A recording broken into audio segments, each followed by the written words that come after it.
ഈശോ മിശിഹായ്ക്ക് സ്തുതിയായിരിക്കട്ടെ. പരിശുദ്ധ അമ്മയുടെ മാധ്യസ്ഥം നമുക്ക് ഒരുമിച്ച് പ്രാർത്ഥിക്കാം. ദൈവകൃപ നിറഞ്ഞ മറിയമേ സ്വസ്തി, കർത്താവ് അങ്ങയോട് കൂടെ സ്ത്രീകളിൽ അങ്ങ് അനുഗ്രഹിക്കപ്പെട്ടവളാകുന്നു. അങ്ങയുടെ ഉദരത്തിന്റെ ഫലമായി ഈശോ അനുഗ്രഹിക്കപ്പെട്ടവനാകുന്നു. പരിശുദ്ധ മറിയമേ തമ്പുരാന്റെ അമ്മേ, പാപികളായി ഞങ്ങൾക്ക് വേണ്ടി ഇപ്പോഴും ഞങ്ങളുടെ മരണസമയത്തും തമ്പുരാനോട് അപേക്ഷിച്ചു വരണമേ. ആമേൻ. ദൈവകൃപ നിറഞ്ഞ മറിയമേ സ്വസ്തി, കർത്താവ് അങ്ങയോട് കൂടെ സ്ത്രീകളിൽ അങ്ങ് അനുഗ്രഹിക്കപ്പെട്ടവളാകുന്നു. അങ്ങയുടെ ഉദരത്തിന്റെ ഫലമായി ഈശോ അനുഗ്രഹിക്കപ്പെട്ടവനാകുന്നു. പരിശുദ്ധ മറിയമേ തമ്പുരാന്റെ അമ്മേ, പാപികളായി ഞങ്ങൾക്ക് വേണ്ടി ഇപ്പോഴും ഞങ്ങളുടെ മരണസമയത്തും തമ്പുരാനോട് അപേക്ഷിച്ചു വരണമേ. ആമേൻ. ദൈവകൃപ നിറഞ്ഞ മറിയമേ സ്വസ്തി, കർത്താവ് അങ്ങയോട് കൂടെ സ്ത്രീകളിൽ അങ്ങ് അനുഗ്രഹിക്കപ്പെട്ടവളാകുന്നു. അങ്ങയുടെ ഉദരത്തിന്റെ ഫലമായി ഈശോ അനുഗ്രഹിക്കപ്പെട്ടവനാകുന്നു. പരിശുദ്ധ മറിയമേ തമ്പുരാന്റെ അമ്മേ, പാപികളായി ഞങ്ങൾക്ക് വേണ്ടി ഇപ്പോഴും ഞങ്ങളുടെ മരണസമയത്തും തമ്പുരാനോട് അപേക്ഷിച്ചു വരണമേ. ആമേൻ. പിതാവിനും പുത്രനും പരിശുദ്ധാത്മാവിനും സ്തുതി, അതിലെ പോലെ ഇപ്പോഴും എപ്പോഴും എന്നേക്കും. ആമേൻ. പരിശുദ്ധ പരമ ദിവ്യ കാരുണ്യത്തിന് എന്നേരവും ആരാധനയും സ്തുതിയും പുകഴ്ചയും ഉണ്ടായിരിക്കട്ടെ. പരിശുദ്ധ പരമ ദിവ്യ കാരുണ്യത്തിന് എന്നേരവും ആരാധനയും സ്തുതിയും പുകഴ്ചയും ഉണ്ടായിരിക്കട്ടെ. പരിശുദ്ധ പരമ ദിവ്യ കാരുണ്യ ഈശോയ്ക്ക് എന്നേരവും ആരാധനയും സ്തുതിയും പുകഴ്ചയും ഉണ്ടായിരിക്കട്ടെ. ഈശോയുടെ ഏറ്റവും സ്നേഹിക്കപ്പെട്ട സഹോദരരെ, നമ്മുടെ ഓൺലൈൻ ധ്യാനത്തിൻ്റെ 162ാമത്തെ സെഷനാണല്ലോ ഇത്. ഒന്നാം പ്രമാണത്തെ പശ്ചാത്തലമാക്കിക്കൊണ്ടുള്ള 92ാമത്തെ സെഷന് നമ്മൾ പുണ്യവാന്മാരുടെ ഐക്യം, അതിൻ്റെ ആഴങ്ങളിലേക്ക് ഇറങ്ങാൻ നോക്കുകയാണല്ലോ ഈ നാളുകളിൽ. സാബത്ത് ആചരണം വഴിയായിട്ട് നമ്മൾ ഭൂമിയിലായിരിക്കുമ്പം സ്വർഗത്തിലെ ഈ പുണ്യവാന്മാരുടെ കൂട്ടായ്മയിലാണ് നമ്മൾ ആഴപ്പെട്ട് ചേർന്ന് വരേണ്ടത്. അത് വെച്ച് നമ്മൾ വിജയസഭയെ പറ്റി നമ്മൾ കുറച്ച് കണ്ടു. പിന്നെ നമ്മൾ സഹന സഭയിലേക്ക് നമ്മൾ വരികയായിരുന്നു. സഹന സഭ ശുദ്ധികരാത്മാക്കളുടേതാണ്. ഇനി അത് കഴിഞ്ഞിട്ടുള്ളതാണ് സമരസഭ. സമരസഭ നമ്മളാണ്. അപ്പോൾ നമ്മൾ ഭൂമിയിലായിരിക്കുന്ന നമ്മൾ അങ്ങോട്ടും ഇങ്ങോട്ടും എങ്ങനെ പെരുമാറണം, അതേക്കുറിച്ച് നമ്മൾ ചിന്തിക്കുന്നത് ഈ 10 കൽപ്പനകളുടെ 4 മുതലുള്ള കൽപ്പനകളിൽ 7 അത് 2ാം കൽപ്പലകയാണ്. അവിടെയുള്ള കാര്യങ്ങളെല്ലാം നമ്മൾ ഭൂമിയിലുള്ളവർക്ക് അങ്ങോട്ടും ഇങ്ങോട്ടും ഉണ്ടായിരിക്കേണ്ട പരസ്പര ബന്ധത്തെക്കുറിച്ചാണ്. അപ്പോൾ സമരസഭയിലെ പരസ്പര ബന്ധത്തിൻ്റെ തലങ്ങൾ നമ്മൾ അവിടെ ശ്രദ്ധിക്കും.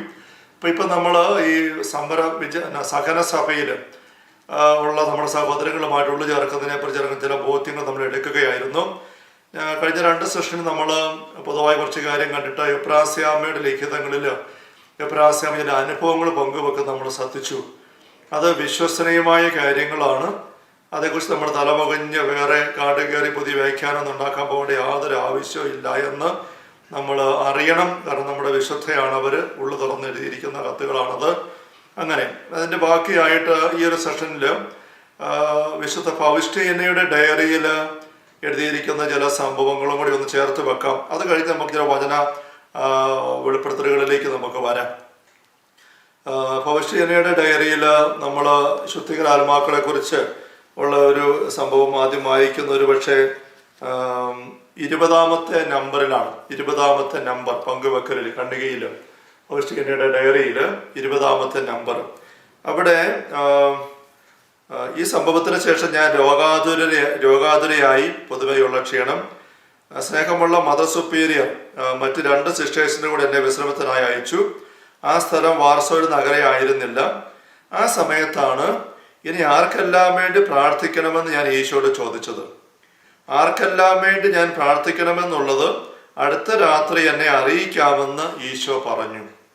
അപ്പോൾ ആർക്കെല്ലാം വേണ്ടിയാണ് ഞാൻ പ്രത്യേകമായിട്ട് പ്രാർത്ഥിക്കേണ്ടത്, അങ്ങനെ ഒരു ആഗ്രഹം ചോദിച്ചു. അപ്പോൾ ഈശോ പറഞ്ഞു അടുത്ത ദിവസം അറിയിക്കാം. ആ ഒരു ഈശോയുടെ മറുപടി അടുത്ത ദിവസം ഈശോ നൽകുന്നത് ഒരു പ്രത്യേക അനുഭവത്തിലൂടെയാണ്. ആ അനുഭവം ഇങ്ങനെയാണ് അവിടെ പങ്കുവച്ചിരിക്കുന്നത്.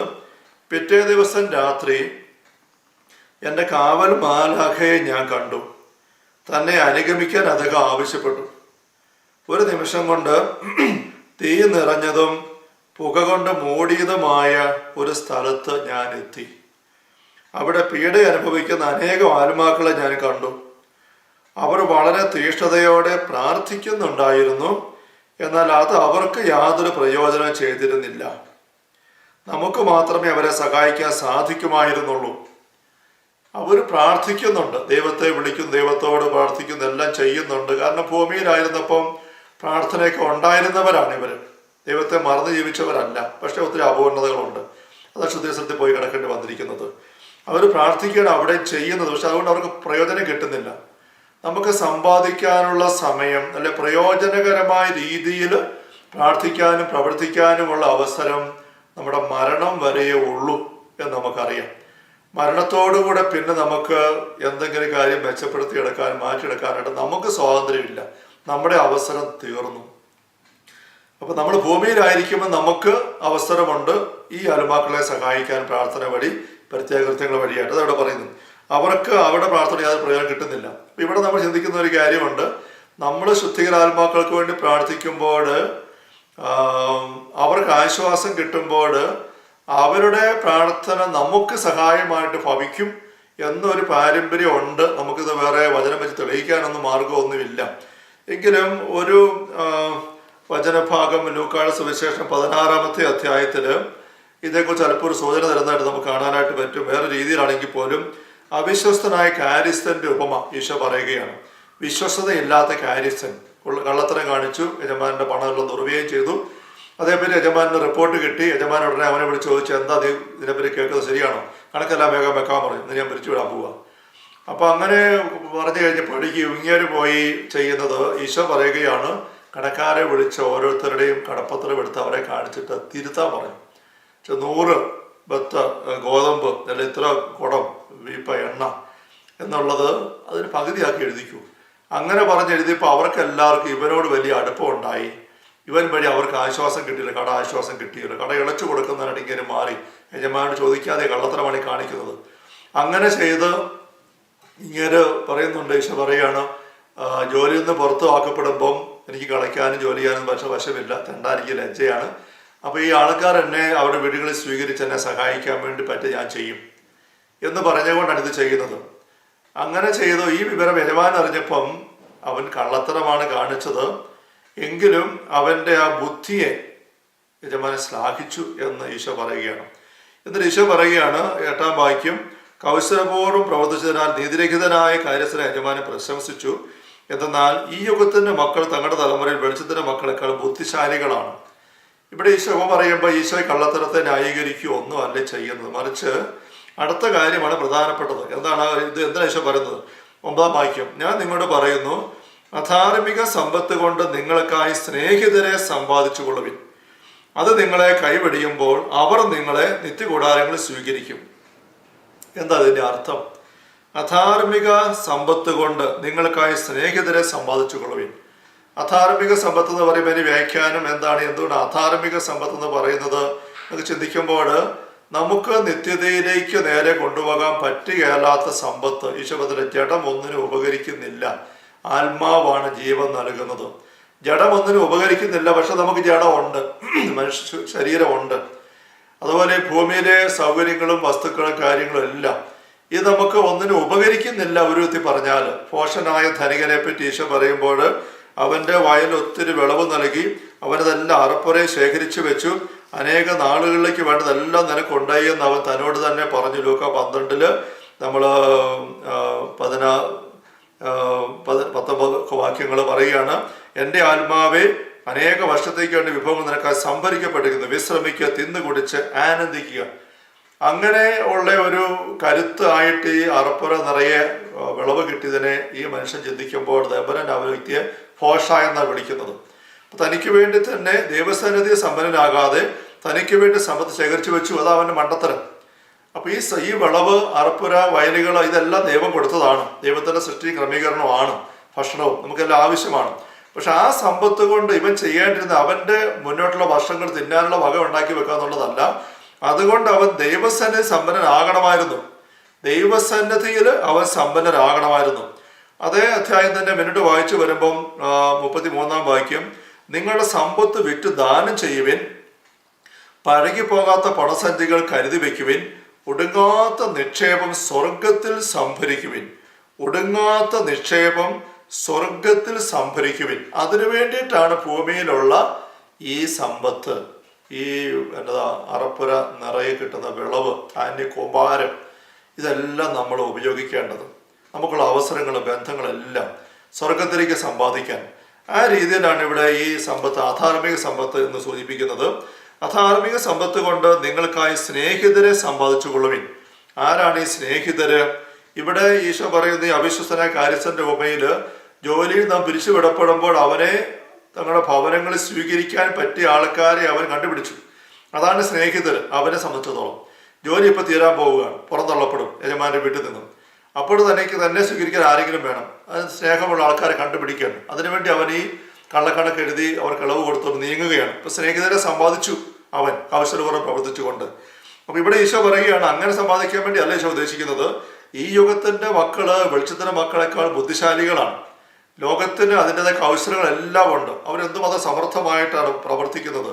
നമ്മൾ ദൈവരാജ്യത്തിന്റെ മക്കളും ലോകരാജ്യത്തിന്റെ നരകരാജ്യത്തിന്റെ മക്കളെ പറ്റി താരതമ്യം ചെയ്തതുകൊണ്ട് ഈശോ പറഞ്ഞൊരു കമന്റായിട്ട് തന്നെ ഇതിനെ എടുക്കാനായിട്ട് പറ്റും. ലോകരാജ്യത്തിന്റെ മക്കളൊക്കെ എന്തുമാത്രമാണ് അധ്വാനിക്കുന്നത്, അലയുന്നത്. രാഷ്ട്രീയ പ്രവർത്തനം നടത്തുന്ന നമ്മുടെ നേതാക്കന്മാരായിരിക്കും. സഹോദരങ്ങളെ പറ്റിയൊക്കെ ചിന്തിക്കുമ്പോൾ ചിലപ്പോഴൊക്കെ ഞാൻ ആശ്ചര്യത്തോടും ആദരവോടും അത്ഭുതത്തോടും കൂടെ അവരെ നോക്കിയിട്ടുണ്ട്. പ്രത്യേകിച്ച് ഈ ഇലക്ഷനൊക്കെ അടുക്കുന്ന അവസരം വരുമ്പോൾ അവരിങ്ങനെ ഇലക്ഷൻ പ്രചരണമായിട്ട് നടക്കുന്ന നേതാക്കന്മാർ എന്തുമാത്രം അലഞ്ഞാണ് അവര്. മണിക്കൂറുകൾ, ചിലപ്പോൾ ആഴ്ചകളും 1-2 മാസങ്ങളും ഇലക്ഷൻ പ്രഖ്യാപിച്ചു കഴിഞ്ഞാൽ ഇറങ്ങി പ്രവർത്തിക്കുകയാണ്. പ്രസംഗിച്ച് ഒരു സ്ഥലം അടുത്ത സ്ഥലം അങ്ങനെ സ്റ്റേജ് വിട്ട് അങ്ങനെ കറങ്ങി നടന്നുകൊണ്ട് പ്രസംഗിക്കുകയാണ്. അതിനിടയ്ക്ക് ഭക്ഷണം പോകുന്ന സമയത്ത് നടക്കുന്നില്ല, വിശ്രമം നടക്കുന്നില്ല, ഉറക്കം നടക്കുന്നില്ല, സമയം തെറ്റി വന്ന് വീട്ടിൽ കയറുമ്പോൾ കയറാൻ പോലും പറ്റുന്നില്ല. വെളുപ്പിനെ വീണ്ടും പോകുന്നു, എല്ലാവരും ഫോണിൽ സംസാരിക്കുന്നു, അവരെ വിളിക്കുന്നു, ഇവരെ വിളിക്കുന്നു, പറയുന്നു. അലഞ്ഞ് വേർത്ത് കുളിച്ച് അങ്ങനെ ദിവസങ്ങളും ആഴ്ചകളും ഓടുകയാണ് അവരുടെ ഒരു ഉന്നത്തിന് വേണ്ടി, ആ ഇലക്ഷന് ജയിക്കാൻ വേണ്ടിയിട്ട്. അത് ഇങ്ങനെ ഓടുന്ന കാണുമ്പോൾ ചിലപ്പോൾ ഞാൻ ഓർത്തിട്ടുണ്ട്, തമ്പുരാനെ ഇതുപോലെ ഒരു അച്ഛൻ ഓടിയിരുന്നെങ്കിൽ എന്തായിരുന്നു അവസ്ഥ, ഇതുപോലെ ഒരു സമർപ്പിത ഓടിയിരുന്നെങ്കിൽ, ഇതുപോലെ ദൈവ മക്കൾ ഓടിയിരുന്നെങ്കിൽ, തമ്പുരാന് വേണ്ടി ദൈവരാജ്യത്തിന് വേണ്ടി ഇങ്ങനെ ഓടിയിരുന്നെങ്കിൽ, നമ്മുടെ അഭിഷ്ടത്തിനും സമർപ്പിതരും ദൈവ ശുശ്രൂഷകരും എല്ലാം ഇതുപോലെ പായുന്നവരായിരുന്നെങ്കിലോ എത്ര പണ്ടേ ഈ ലോകത്തിന്റെ അവസ്ഥ തന്നെ മാറിയേനെ. നമ്മൾക്ക് എത്ര തുച്ഛമായിട്ട് നിസ്സാരമായിട്ട് മേലനങ്ങാതെയാണ് തമ്പുരാന് വേണ്ടി അധ്വാനിക്കുന്നത്, അലയുന്നത്. നമുക്കൊരു കോടികൾ മുടക്കി നമ്മൾ പള്ളി ഉണ്ടാക്കുകയാണെങ്കിൽ ഞാൻ പറഞ്ഞതാണ്. എന്നിട്ട് നമ്മളത് എത്ര മണിക്കൂർ ഉപയോഗിക്കുന്നുണ്ട് നമ്മുടെ പള്ളികൾ എന്നൊക്കെ ചിന്തിക്കുമ്പോൾ, അരമണിക്കൂറോ 3/4 മണിക്കൂറോ ഒക്കെ ഒരു ദിവസം സാധാരണ ഉപയോഗിക്കുന്നത്. രാവിലെ ഒരു കുർബാന അല്ലെ 1 മണിക്കൂർ കൂട്ടിക്കൂ. എന്നിട്ട് പിന്നെ ബാക്കി 24 മണിക്കൂറും ഭൂരിഭാഗം പള്ളികളും പൂട്ടിയിട്ടിരിക്കുക. ഇത്ര കോടികൾ തന്നെ മുടക്കി ഉണ്ടാക്കിയ പള്ളികളാണ്. ആ പള്ളി സംവിധാനത്തിന് വേണ്ടിയിട്ട് അച്ഛൻ അവിടെയുണ്ട്, പാസ്റ്ററച്ഛനുണ്ട്, സമർപ്പിതരുണ്ട്, മറ്റു സംഘടനക്കാർ, കൈക്കാർ, എല്ലാ സന്നാഹവും ഉണ്ട്. പള്ളിപ്പറമ്പും എല്ലാം മാനേജ് പോകാനുള്ള സാമ്പത്തിക ഉറവിടങ്ങൾ എല്ലാം അവിടെയുണ്ട്. എന്നിട്ട് ഈ പള്ളി ഉപയോഗിക്കുന്നത് ഈ 1 മണിക്കൂറാണ്. ഞാനിതിപ്പോൾ നേരത്തെ സൂചിപ്പിച്ചാണ്. എനിക്ക് നൊമ്പരം നമുക്ക് വരേണ്ടതാണ്. ഈ 4 കോടി രൂപ മുടക്കി ഒരു ഫാക്ടറി ഉണ്ടാക്കിയിട്ട് 1 മണിക്കൂർ മാത്രം ദിവസം അത് തുറന്നു വെച്ച് പ്രവർത്തിപ്പിച്ചാൽ അത് എന്ത് ഭോഷത്വമാണ് ഇല്ലേ? നമ്മളൊരു പ്രസ്ഥാനം ഉണ്ടാക്കി എത്ര മണിക്കൂർ രാത്രി പകല് ഷിഫ്റ്റ് വെച്ച് ഓടിക്കാൻ നോക്കും ലാഭം ഉണ്ടാക്കാൻ. അങ്ങനെ പ്രവർത്തിപ്പിച്ചെങ്കിലേ അതുകൊണ്ട് മെച്ചമുള്ളൂ. പക്ഷെ നമ്മൾ ഈ ഒരു ആത്മീയകാലത്തിൽ എന്തോ ഒരു മണ്ടത്തരമാണ് നമ്മൾ എന്തോ ഒരു വിരോധാഭാസം കാണിക്കുന്നത്. ഞങ്ങൾ അഭിഷേകത്തിന് സമർപ്പിതരൊക്കെ ജീവിതം മുഴുവനും തമ്പുരാന് വേണ്ടി കൊടുത്ത് മാറ്റിവെച്ച് തീരെഴുതി കൊടുത്തതാണ്. പ്രൊഫഷൻ എടുക്കുമ്പോഴൊക്കെ, നിത്യവ്രതം എടുക്കുമ്പോഴൊക്കെ എഴുതി കടലാസിന് പള്ളിക്കകത്ത് വെച്ച് എഴുതി ഒപ്പം വെച്ച് ആൾക്കാരെ കൊണ്ട് വെച്ച് എൻ്റെ ജീവിതം മുഴുവനും ഈശോ അങ്ങേക്ക് വേണ്ടി ഞാൻ തന്നിരിക്കുന്നു. അങ്ങനെ അഭിഷേകത്തിനും എല്ലാം. അത് കഴിഞ്ഞിട്ട് പോലും എത്ര തുച്ഛമായിട്ടാണ് അവരുടെ സമയം അധ്വാനം എല്ലാം ഈശോയ്ക്ക് കിട്ടുന്നത് എന്നുള്ളത് ഒരു യാഥാർത്ഥ്യമല്ലേ, ഒരു മിനിമത്തേൽ.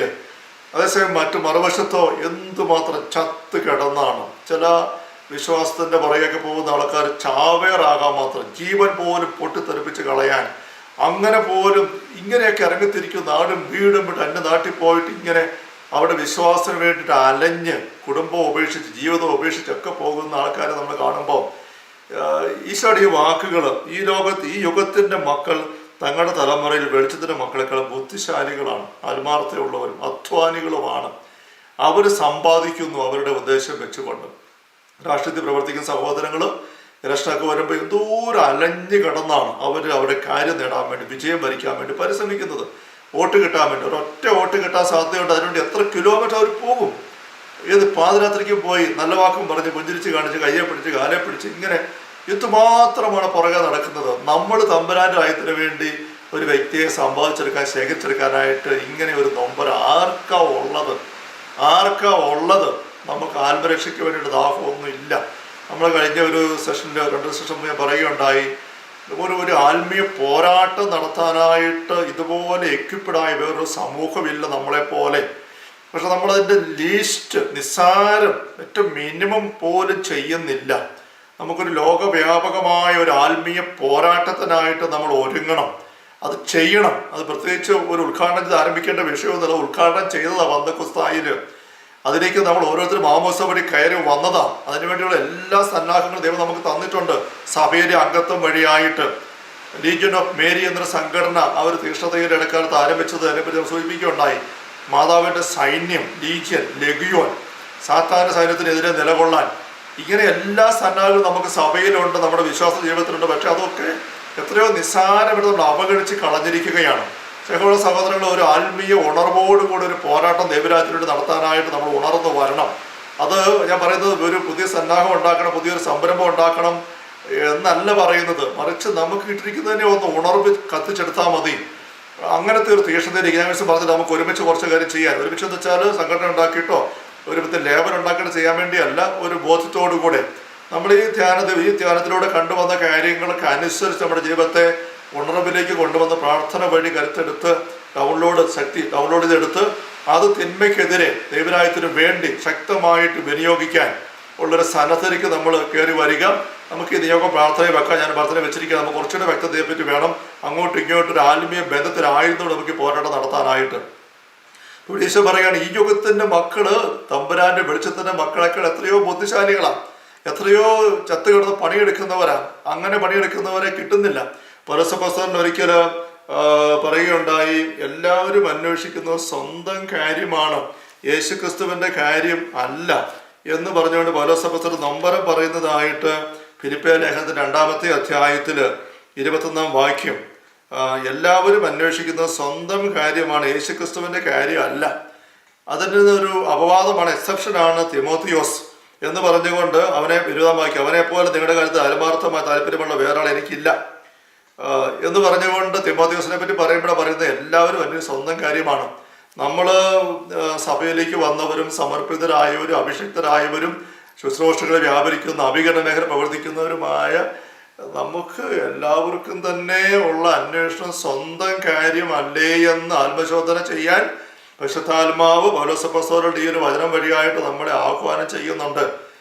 സ്വന്തം കാര്യം, ഞാൻ ഉദ്ദേശിക്കുന്ന ഒരു കാര്യം നടക്കും, എൻ്റെ കാര്യം ഭംഗിയായിട്ട് വരും, എന്നെപ്പറ്റി എല്ലാവരും നന്നായി പറയും, എനിക്ക് നേട്ടങ്ങൾ ഉണ്ടാകും. അങ്ങനെയാണെങ്കിൽ ഞാനിതാ റെഡി. എന്നെ അവർ പരിഗണിക്കുന്നില്ല, എന്നെ ആരെങ്കിലും മാറ്റിവെച്ചു, എൻ്റെ ഉദ്ദേശിച്ച കാര്യം നടക്കുന്നില്ലെങ്കിൽ ഞാൻ വരുന്നില്ല പരിപാടിക്ക്. എനിക്ക് മത്സ്യബന്ധനത്തിൽ വിടാൻ പറ്റുകയില്ല, എനിക്ക് വരാൻ പറ്റുകയില്ല, ഞാൻ ആ കൂട്ടത്തിലില്ല, ഞാൻ വേറെ ഗ്രൂപ്പിൽ പോവുക, ഞാൻ എൻ്റെ വഴിക്ക് പോവുക. ഇവിടെ സ്വന്തം കാര്യം അന്വേഷിക്കുകയാണ്. ഇങ്ങനത്തെ ഒരു ദയനീയമായ ഒരു ദൈവനിന്ദ നമ്മളുടെ ജീവിതത്തിൽ വരുന്നില്ലേ എന്ന് നമ്മൾ ആത്മശോധന ചെയ്യണം. അപ്പം ഇവിടെ ഈ അധാർമിക സമ്പത്ത് കൊണ്ട് നിങ്ങൾക്കായി സ്നേഹിതരെ സമ്പാദിച്ചു കൊള്ളുവിൻ എന്ന് പറയുന്നു. ലോകത്തിൻ്റെ ആൾക്കാർ ആ രീതി ചെയ്തുകൊണ്ടിരിക്കുകയാണ്. ഇവിടെ എന്താ ദൈവമക്കൾ ചെയ്യേണ്ടത്? അത് നിങ്ങളെ കൈവെടിയുമ്പോൾ അവർ നിങ്ങളെ നിത്യകൂടാരങ്ങൾ സ്വീകരിക്കും. ആ വാക്ക് ഒത്തിരി കാര്യം ചേർത്തിട്ടുണ്ട്. അത് നിങ്ങളെ കൈവെടിയുമ്പോൾ, ഏത്? ഈ അധാർമിക സമ്പത്ത് എന്ന് വെച്ചാൽ ഏതാണ്? ഈ നമ്മുടെ ആയുസ്, ഈ ശരീരം, നമ്മുടെ ഈ ഭൗതിക സൗകര്യങ്ങൾ, വീട്, സ്വത്ത്, ധനികനായ അപോഷണനായ ധനികൻ വിളവ് കിട്ടിയ സമ്പത്ത് കിട്ടി, അങ്ങനെ നമുക്ക് ഭൗതികമായിട്ട് ഈ ഭൂമിയിൽ എന്തെല്ലാം കിട്ടിയിട്ടുണ്ടോ കൈവിട്ടു പോകുന്നത് അതെല്ലാം, അതാണ് ഈ അധാർമിക സമ്പത്ത് പറയുന്നത്. അത് നിങ്ങളെ കൈവെടിയുമ്പോൾ അത് നിങ്ങളുടെ കയ്യിൽ നിന്ന് പോകും. നിങ്ങൾ മരിക്കുമ്പോൾ. അതാ ശരിക്കും ഇത് വിട്ടുപോകുന്നത്. നമ്മൾ വിടവാങ്ങുന്നേൻ വിടുതി എനിക്കായി നൽകിയ വസതി എന്ന് പറഞ്ഞുകൊണ്ട് നമ്മൾ വീട്ടിൽ നിന്ന് ഇറങ്ങി പോകുന്ന അല്ലെങ്കിൽ എടുക്കപ്പെടുന്ന അവസരം പറഞ്ഞ് മരിച്ചെടുക്കിന് നമുക്ക് ഉള്ളത് നമ്മൾ കൈവിടുകയാണ്. അങ്ങനെ നമ്മൾ കൈവിട്ട് പോകുമ്പോൾ അത് നിങ്ങളെ കൈവെടിയുമ്പോൾ അവർ നിങ്ങളെ സ്വീകരിക്കും. ആര്? അവര് സ്നേഹിതര്. എവിടെ സ്വീകരിക്കും? നിത്യകൂടാരങ്ങളിൽ നിങ്ങളെ സ്വീകരിക്കും. അപ്പൊ ഈ സ്നേഹിതർ നിത്യകൂടാരങ്ങളുള്ളവരാണ്. നിത്യകൂടാരങ്ങളിൽ നമുക്ക് സ്നേഹിതരെ കണ്ടെത്താൻ എന്താ മാർഗം? നിത്യകൂടാരങ്ങളിൽ നമ്മളെ സ്വീകരിക്കാൻ പറ്റിയ സ്നേഹിതരെ കണ്ടെത്താൻ എന്താ മാർഗം എന്ന് ചിന്തിക്കുമ്പോൾ അധാർമിക സമ്പത്ത് കൊണ്ട് അവരെ എങ്ങനെ സമ്പാദിക്കാൻ പറ്റും? നമുക്കുള്ള പൈസ കൊടുത്താൽ സ്വർഗത്തിൽ ആളെ കിട്ടുമോ? ആരെ കിട്ടിയല്ല. പിന്നെ എങ്ങനെ കിട്ടുന്നത്? അപ്പൊ നമുക്ക് മനസ്സിലാകുന്നത് സ്വർഗത്ത് നിത്യകൂടാരങ്ങളുള്ളത് ആരൊക്കെയാണ്? വിശുദ്ധര്. അങ്ങോട്ട് വരാനുള്ളത് ആരൊക്കെയാണ്? ശുദ്ധികരാത്മാക്കള്. അപ്പൊ ഈ ശുദ്ധികരാത്മാക്കളെ അവരുടെ കടം വീട്ടി എത്രയും വേഗം സ്വർഗത്തിലേക്ക് കയറാനായിട്ട് ഈ ഭൂമിയിൽ നമുക്കുള്ള അവസരം ഉപയോഗിച്ച് അവരെ സഹായിക്കാമെങ്കിൽ അവർ സ്വർഗത്തിലേക്ക് എത്തും. നമ്മളെ നന്ദിയോടുകൂടി ഓർമ്മിക്കും. നമ്മളുടെ ഏത് ആവശ്യത്തിൽ അവരൊപ്പം ഉണ്ടായിരിക്കും. മരിച്ചു ചെല്ലുമ്പോൾ അവർ നമ്മളെ സ്വീകരിക്കാൻ കാത്തു നിൽക്കുകയും ചെയ്യും. അതല്ല ഈ അവിശ്വസനായ കാര്യസ്ഥൻ ജോലി വിട്ട് പുറത്തേക്ക് പോകുമ്പം എന്നെ ആളുകൾ അവരുടെ വീടുകളിൽ സ്വീകരിക്കണം. അതിനുവേണ്ടി എന്ത് ചെയ്യുന്നു? അവരുടെ കടം ഇളച്ചു കൊടുക്കാൻ ഇപ്പോൾ ഉള്ള അവസരം ഉപയോഗിക്കുകയാണ്. ഇതിന്റെ കടപ്പത്രം എത്രയാണുള്ളത്? ഇത്ര ഗോതമ്പ്. അത് വെട്ടി എഴുതിക്കോ, അത് വെട്ടി എഴുത് എന്ന് പറഞ്ഞുകൊണ്ട് വെട്ടി എഴുതിക്കുകയാണ്. 6-ാം വാക്യം. എത്ര തന്നെ യജമാനം കൊടുക്കാനുള്ളത്? 100 ബത്ത് എണ്ണ. അവൻ ഇതതിന്റെ പ്രമാണം എടുത്ത് 50 ബത്ത് എഴുത്. വേറൊരു ചോദിച്ചു, നീ എന്ത് കടപ്പെട്ടിട്ട് യജമാനൻ? 100 കോർ ഗോതമ്പ്. അവൻ പറഞ്ഞു ഇതിന്റെ പ്രമാണം എടുത്ത് 80 കോർന്ന് എഴുതിക്കോ, തിരുത്തിക്കോ. അത്രേ ഉള്ളൂ, ബാക്കി ഞാൻ തീർത്തിരിക്കുന്നു. അപ്പോൾ ശുദ്ധീകരണത്തിൽ കിടക്കുന്ന ആൾക്കാരുടെ കടം നമുക്ക് തീർക്കാൻ പറ്റും. ഇതുപോലെ കടം നമുക്ക് തീർക്കാൻ പറ്റും. അതല്ല ഈ ശുദ്ധീകരണ വന്ന് ചോദിക്കുന്നത്, ഒന്ന് പ്രാർത്ഥിച്ചു തരണേ, ത്യാഗങ്ങൾ കാഴ്ചവെക്കണേ, എന്നെ പെട്ടെന്ന് കയറ്റി തരണേ, കട ഇളച്ചു തരാൻ വേണ്ടി പ്രാർത്ഥിക്കണേ, സഹായിക്കണേ, കട ഒന്ന് ഇളച്ചു തരാൻ വേണ്ടി സഹായിക്കണേ എന്ന് ചോദിക്കുകയാണ്. അവരിതുപോലെ ആഗ്രഹിച്ച് ചോദിച്ചു നിൽക്കുമ്പം അത് ചെയ്തു തീർക്കാൻ നമ്മളെ കൊണ്ട് പറ്റും, നമ്മുടെ പ്രാർത്ഥന വഴി, ത്യാഗങ്ങൾ വഴി.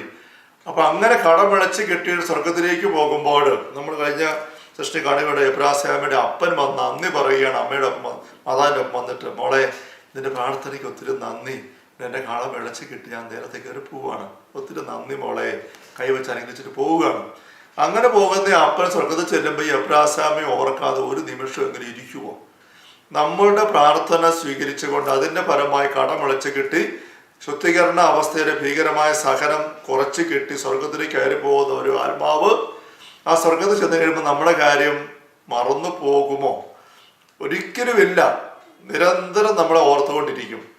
നമ്മൾ ഭൂമിയിലുള്ളവരാണെങ്കിൽ ഒരു നന്മ ചെയ്ത് കൊടുത്താൽ ചിലപ്പം മറന്നു പോകാൻ ഒരുപാട് തിരക്കുണ്ട്.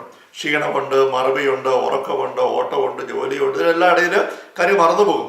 പക്ഷെ സ്വർഗത്തിലേക്ക് എത്തുന്ന ഒരു വ്യക്തിക്ക് ഉറക്കമില്ല, ക്ഷീണമില്ല, ജോലിയില്ല, യാത്രയില്ല, രാത്രിയില്ല, ഒന്നുമില്ല. Full time ആക്റ്റീവാണ്.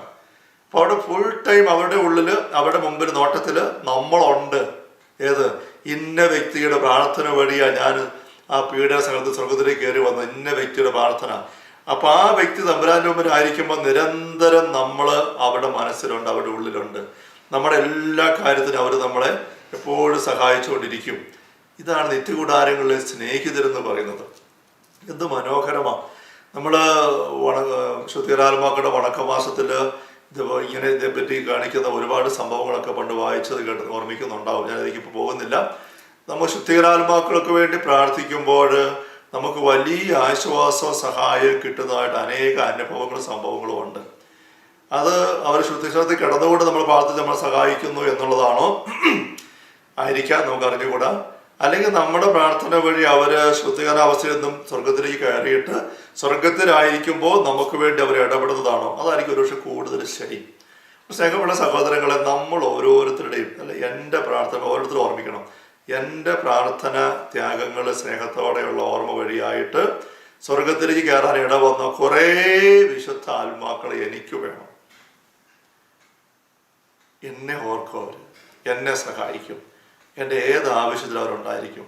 എൻ്റെ മരണസമയം എടുക്കുമ്പോൾ കൂടുതലായിട്ട്, ഞാൻ മരിച്ചു ചെല്ലുമ്പോൾ അങ്ങനെ. അതാ നിത്യകൂടാരങ്ങളിൽ നമ്മളെ സ്വീകരിക്കാനായിട്ട്, സ്നേഹിതരെ സമ്പാദിക്കാനായിട്ട് പറയുന്നത്. അവിടെ ശുദ്ധികരാത്മാക്കൾ കൂടി പ്രാർത്ഥിക്കുക എന്ന് പറയുന്നത് വലിയ ലാഭവും കൂടിയാണ് എന്ന് നമ്മൾ ഓർമ്മിക്കണം സ്നേഹമുള്ളവരെ. Hallelujah, hallelujah. അപ്പോൾ നമ്മൾ വായിച്ചു വന്നത് ഫൗസ്റ്റീനയുടെ അനുഭവമാണല്ലോ. കാവൽമാലാഖ ഫൗസ്റ്റീനെ കൂട്ടിക്കൊണ്ട് പോവുകയാണ്. തീ നിറഞ്ഞ അന്ധകാരാവൃതമായ പുക കൊണ്ട് മൂടിയ ഒരു സ്ഥലത്ത് ക്ഷണനേരം കൊണ്ട് എത്തി എന്ന് പറയുന്നു. അത് ശുദ്ധിയുടെ സ്ഥലമാണ്. അപ്പൊ അതിനും ഈശോ പറഞ്ഞു, ആർക്ക് വേണ്ടിയാണ് നീ പ്രാർത്ഥിക്കേണ്ടത് ഞാൻ കാണിച്ചു തരാം നാളെ രാത്രിയിൽ. അതേപോലെ സംഭവിക്കുന്നത്. ഇപ്പൊ ശുദ്ധികരാത്മാക്കളോട് പ്രാർത്ഥിക്കാനാണ് ഈശോ ആവശ്യപ്പെടുന്നത്. അവിടെ പീഡ അനുഭവിക്കുന്ന അനേക ആത്മാക്കളെ ഞാൻ കണ്ടു. അപ്പൊ പ്രാർത്ഥിക്കുന്നുണ്ട്, പക്ഷെ അവർക്ക് പ്രയോജനം ലഭിച്ചില്ല. നമുക്ക് മാത്രമേ സഹായിക്കാൻ സാധിക്കുമായിരുന്നുള്ളൂ. അവിടെ ചുറ്റിലും എരിഞ്ഞുകൊണ്ടിരുന്ന ജ്വാലകൾ എന്നെ ഒട്ടും തന്നെ സ്പർശിച്ചില്ല. തീയാണ് അവിടെ മുഴുവൻ, പക്ഷേ ഫൗസ്റ്റീനെ അത് പൊള്ളിച്ചില്ല. ഇത് ഭൗതികമായ തീയല്ല, ആത്മീയമായ തീയുടെ അനുഭവമാണ്. അത് അവർ ഓരോ വ്യക്തിയുടെ ഉള്ളത്തിലാണ് അതിൻ്റെ കത്തിൽ വരുന്നത്. ഒരു നിമിഷത്തേക്ക് പോലും കാവൽമാലാഖ എന്നെ വിട്ടുപിരിഞ്ഞില്ല. എന്താണ് അവരുടെ ഏറ്റവും വലിയ പീഡയെന്ന് ഞാൻ അവരോട് ചോദിച്ചു. ദൈവത്തിനായുള്ള ദാഹമാണ് അവരുടെ ഏറ്റവും വലിയ പീഡയെന്ന് അവർ ഏകസ്വരത്തിൽ എനിക്ക് മറുപടി നൽകി. ദൈവത്തിനായുള്ള ദാഹമാണ്, ഏകസ്വരത്തിൽ മറുപടി നൽകി. അപ്പോൾ എബ്രാസ്യാമ്മയുടെ കത്ത് നമ്മൾ കണ്ടു, ദൈവത്തെ കാണുമ്പോൾ ഞങ്ങൾക്ക് പാടില്ല എന്നുള്ളതാണ് ഏറ്റവും വലിയ പീഡ, സഹനം എന്നത് പറയുകയാണ്. അപ്പം അത് എബ്രാസ്യാമ്മയും ഈ പറഞ്ഞ ഫൗസ്റ്റീനയും ഏതാണ്ട് ഒരേ കാലഘട്ടം ജീവിച്ചിരുന്നവരാ. രണ്ട് ഭൂഖണ്ഡങ്ങൾ, രണ്ട് രാജ്യങ്ങൾ, അത് നമ്മൾ ഒരിക്കലും അറിഞ്ഞിട്ടില്ല, കണ്ടിട്ടില്ല, കേട്ടിട്ടില്ല. രണ്ടു പേർക്കും ഉണ്ടാകുന്ന അനുഭവം, ദർശനം ഒരേ കാര്യം തന്നെ വരുന്നത്. ഇത് നമുക്ക് മറ്റ് പല വിശുദ്ധരുടെ പങ്കുകളിൽ ഇത് കാണാനായിട്ട് സാധിക്കും നമ്മൾ ഓർമ്മിക്കണം. ശുദ്ധീകരണത്തിലെ ആത്മാക്കളെ മാതാവ് സന്ദർശിക്കുന്നത് ഞാൻ കണ്ടു. സമുദ്രതാരം എന്നാണ് മാതാവിനെ ആത്മാക്കൾ വിളിച്ചിരുന്നത്. അമ്മ അവർക്ക് സമാശ്വാസം നൽകുന്നു. അവരോട് കുറച്ച് സമയം കൂടി സംസാരിക്കാൻ ഞാൻ ആഗ്രഹിച്ചു. എന്നാൽ എൻ്റെ കാവൽമാലാഖ അവിടുന്ന് പോകാൻ സമയമായി എന്ന അടയാളം കാണിച്ചു. പോരാൻ പറഞ്ഞു. പീഡനത്തിൻ്റെ ആ പാറാവിൽ ഞങ്ങൾ പുറത്തു കടന്നു. എൻ്റെ അന്തരാത്മാവിൽ ഒരു സ്വരം കേട്ടു. അതിങ്ങനെ പറഞ്ഞു, എൻ്റെ കരുണ ഇത് ആഗ്രഹിക്കുന്നില്ല, എന്നാൽ നീതി ഇത് ആവശ്യപ്പെടുന്നു. എൻ്റെ കരുണ ഇത് ആഗ്രഹിക്കുന്നില്ല, നീതി ഇത് ആവശ്യപ്പെടുന്നു. കരുണ സ്നേഹത്തിൻ്റെ കവിഞ്ഞൊഴുകലാണ്. കരുണയുടെ, ദൈവസ്നേഹത്തിൻ്റെ കരുണയുടെ ഏറ്റവും വലിയ പ്രവൃത്തി ഈശോ പരിഹാരം ബലി. നമ്മുടെ എല്ലാ പാപങ്ങളും പരിഹരിച്ച് കൃപാവരം നമുക്ക് വേണ്ടി നേടിയെടുത്ത് സ്വർഗീയ തേജസ്വര ഭൂമി ജീവിക്കാൻ നമ്മളെ പര്യാപ്തരാക്കി വെച്ച് അതിൻ്റെ എല്ലാ ക്രമീകരണ സഭയിൽ ചെയ്ത് അങ്ങനെ നമുക്ക് വേണ്ടി കാത്തു നിൽക്കുന്ന തമ്പുരാൻ. അതാ ദൈവത്തിൻ്റെ കാരുണ്യം. ദൈവത്തിൻ്റെ ആഗ്രഹം അവിടെ പരദേശം നമ്മളായിരിക്കണം തന്നെയാണ്, ഭൂമിയിലായിരിക്കുമ്പോൾ പോലും. പക്ഷേ നമ്മൾ തമ്പുരാൻ്റെ പദ്ധതി തെറ്റിച്ച് സ്വാതന്ത്ര്യം ദുരുപയോഗിച്ചുകൊണ്ട് അടുക്കിലേക്ക് പാപത്തിലേക്ക് പോയി സാത്താൻ്റെ അവകാശത്തിൽപ്പെട്ട് കഴിയുമ്പോൾ വരുന്ന അവസ്ഥ, അത് ദൈവനീതിയുടെ ഭാഗമാണ്. അതിനെ അവഗണിക്കാൻ ദൈവത്തിന് പറ്റത്തില്ല. അതിനെ പരിഹരിച്ചെടുക്കാനായിട്ട് ഈ ഒരു സഹനത്തിലൂടെയുള്ള കടന്നുപോക്കൽ അതുകൊണ്ട് ആവശ്യമായിട്ട് വരുന്നു എന്ന് ദൈവം നൊമ്പരത്തോടെ ഫൗസ്റ്റീനെ അറിയിക്കുന്നു ഈശോ. അതാ ഹൃദയത്തിൽ സ്വരം കെട്ടെന്ന് പറയുന്നത്. അത് കഴിഞ്ഞ് 21-ാമത്തെ കണ. അപ്പോൾ ഇത് നമ്മൾ ഫൗസ്റ്റീനോട് ഈശോ പറഞ്ഞ ആർക്ക് വേണ്ടി പ്രാർത്ഥിക്കണം ഞാൻ കാണിച്ചു തരാം. അപ്പോൾ ഇത് നമുക്ക് എല്ലാവർക്കും ഉള്ളൊരു അറിയിപ്പാണ്, ആർക്ക് വേണ്ടി പ്രാർത്ഥിക്കണം. അപ്പോൾ ശുദ്ധികരാത്മാക്കൾക്ക് വേണ്ടി പ്രാർത്ഥിക്കുക എന്നുള്ളത് നമുക്കൊരു നിരന്തര ശീലമാകണം. നമ്മൾ സന്ധ്യാപ്രാർത്ഥനയിൽ നമുക്കൊരു പാരമ്പര്യമുണ്ട്. 5 സ്വർഗസ്നായ പിതാവേ, 5 നന്മ നിറഞ്ഞ മറിയമേ, 5 തിരുത്തസ്തുതി ചൊല്ലി ഈശോയുടെ 5 തിരുമുറിവുകളുടെ യോഗ്യതകളെ പ്രതി ശുദ്ധികരാത്മാക്കൾക്ക് വേണ്ടി കാഴ്ചവെച്ച് പ്രാർത്ഥിക്കുന്നു. അത് നമ്മൾ ഒപ്പീസ് ചൊല്ലി പ്രാർത്ഥിക്കുക എന്നുള്ളത് അച്ഛന്മാർ ആണിച്ചത്. അല്ലാത്ത അവസരത്തിൽ ആത്മായ സഹോദരങ്ങൾക്ക് മനുഷ്യർക്ക് വേണ്ടി എപ്പം വേണേൽ പ്രാർത്ഥിക്കാനുള്ള മനോഹരമായൊരു പ്രാർത്ഥനാ രീതിയാണത്. ഈശോയുടെ 5 തിരുമുറിവുകളുടെ യോഗ്യതകളെ പ്രതി മരിച്ച ആത്മാക്കളുടെ കരുണയായിരിക്കണേ എന്ന് പറഞ്ഞ് അവർക്ക് വേണ്ടി പ്രാർത്ഥിക്കുന്നു. നമ്മൾ സെമിത്തേരിയിലൊക്കെ തന്നെ പോകുമ്പോൾ അച്ഛന്മാർ വിളിച്ചുകൊണ്ട് പോയി ഒപ്പീസ് ചെല്ലിക്കുന്ന അവസരങ്ങളുണ്ട്. അച്ഛന്മാരെ എപ്പോഴൊന്നും കിട്ടിയാൽ നമുക്കറിയാം, എന്നൊന്നും കിട്ടത്തില്ല. പള്ളിയിൽ പതിവായിട്ട് പോയിട്ട് കുർബാന കഴിഞ്ഞ് എന്നും കുർബാനയ്ക്ക് പോയി, കുർബാന കഴിഞ്ഞ് നേരെ സെമിത്തേരി പോയി തങ്ങളുടെ പ്രിയപ്പെട്ടവരുടെ കല്ലറയെങ്കിലോ അവിടെയുള്ള എല്ലാവരുടെയും കല്ലറ പിന്നെ കണ്ടുകൊണ്ട് അവിടെ പോയി നിന്നിട്ട് 5 സ്വർഗസ്നായ പിതാവും 5 നന്മ നിറഞ്ഞ മറിയും 5 തിരുത്തസ്തുതി ചൊല്ലി ഈ രീതിയിൽ ആ ആത്മാക്കൾക്കെല്ലാം വേണ്ടി ഈശ്വര പരിഹാരം അവർ ചേർത്ത് വെച്ചുകൊണ്ട് പ്രാർത്ഥിക്കുന്ന രീതി അനേകർക്കുണ്ട്. ഈ കൊറോണ ബാധയുടെ അവസരത്തിൽ അനേകർക്ക് പള്ളി പോകാൻ പറ്റാത്തതിൻ്റെ പേര് ഞെരുക്കമുണ്ട്, പറ്റാതെ വരുന്നതെങ്കിൽ പോലും ഇവിടെ നമ്മൾ പള്ളിയിൽ പോകുമ്പോഴൊക്കെ ഒരു അല്പസമയം, ഒരു 10 മിനിറ്റ് കൂടെ ഒന്ന് കണ്ടുവച്ചാൽ കുർബാന കഴിഞ്ഞിറങ്ങി വെറുതെ പള്ളിപ്പെടുത്ത് വർത്താനം പറഞ്ഞിരിക്കുന്നതിന് പകരം ആ സിമിത്തേരിലോട്ടൊന്ന് പോവുക. അത് എത്രയോ മനോഹരമാണ്. നമ്മളൊരു ദിവസം കൊണ്ട് പോകാനുള്ളതല്ലേ, എല്ലാവരും എടുത്തോട്ട് നമ്മളെ കൊണ്ടുപോകാൻ അങ്ങോട്ട്. അതിനു മുമ്പ് നമ്മൾ അങ്ങോട്ട് പോയി ശീലിക്കണം. അവിടെ നമ്മൾ കിടക്കേണ്ട സ്ഥലമൊക്കെ അവിടെ ഇപ്പം തന്നെ നമുക്കിവിടെ കാണാനായിട്ട് പറ്റും. അവിടെ കല്ലറയൊക്കെ അല്ലെങ്കിൽ നമുക്കറിയാം നമ്മൾ വന്ന് കിടക്കാനുള്ള സ്ഥലമാണ്. ആ സ്ഥലത്ത് പരിചയപ്പെട്ടിരിക്കുന്നത് നല്ലതാണ്.